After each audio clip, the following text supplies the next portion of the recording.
So today we're going to talk about adult learning, and particularly about adult learning as a piece of professional development in the school, because we really want our schools to be learning places for everybody.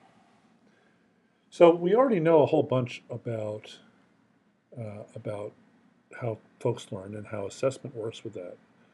We already know about summative and formative assessment, right? Where if we think of our learners as plants, then summative assessment of those plants is really just measuring them. It might be interesting to compare and analyze how big they are, how colorful they are, but by itself, that doesn't really affect the growth of the plants. On the other hand, with formative assessment, that's the same thing as feeding and watering the plants appropriate to what they need, and that really will directly affect their growth.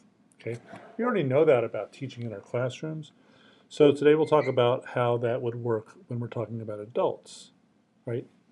Now, we also know that a lot of summative assessments are really hiding as formative ones, okay?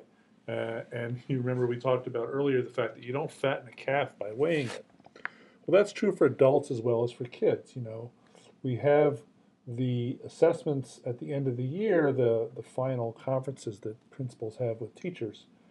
And we know that those are generally summative assessments, but how would we do formative assessment differently if we wanted to with adults? And how would we use that as a piece of growing? So we know that there are five really important elements to adult learning. The first thing is that it's self-directed, okay? So this is really the essence of the goal-setting conferences that principals and teachers have together, right?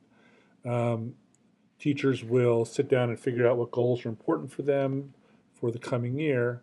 And thereafter, teachers are largely independent, working on that, perhaps with some coaching, if there's an instructional coach in the school or in the district, or if we're lucky and we have coaching that can be done by the principal, it gets done that way too. Second thing is that adult learning is transformative and looking for those moments that will spark enough dissonance in the teacher's mind and the adult learner's mind that it opens them for reframing or for new knowledge, right? Challenging what was taken for granted. So I'll tell you a story, right? When I was a third grade teacher, my principal was ruthless about three questions. He would say, what do the kids know? How do you know they know it? And what are you going to do next? And one time we were going over a math lesson that I had just taught. And he asked me, so, okay, what do your kids know? And I was telling him, well, we were trying to work on reducing fractions. And the kids were having some trouble because they don't know all their multiplication facts so well. And therefore, they were having a hard time with greatest common factors and least common multiples and so forth and reducing fractions. And he stopped me cold. He said, that is not what I asked you. He said, there are a world of things they don't know.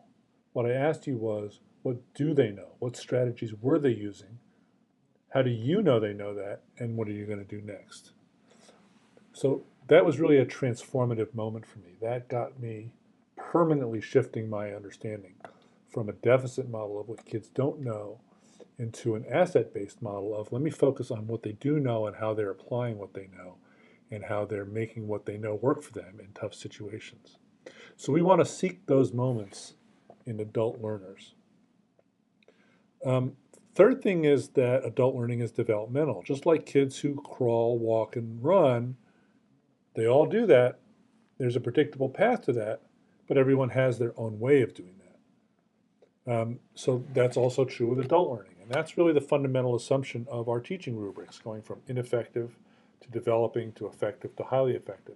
This is a developmental path that all teachers will be on. It's just that we'll each go along that path in our own way. Fourth, adult learning is situated and it's collaborative, okay? So it's got to be relevant to teachers' lives and to adults' lives, and it works best when it's done in relationships with other learners and with other adults at the same time. And finally, fifth, adult learning is holistic. It's not strictly technical knowledge. There are also hugely important dimensions of history, right? A person's history, or their group's history with the situation. Um, it's race figures in, gender figures in, and individual histories play a huge part. And when we consider all five of those things together, we really have adult learning that can be focused on growth.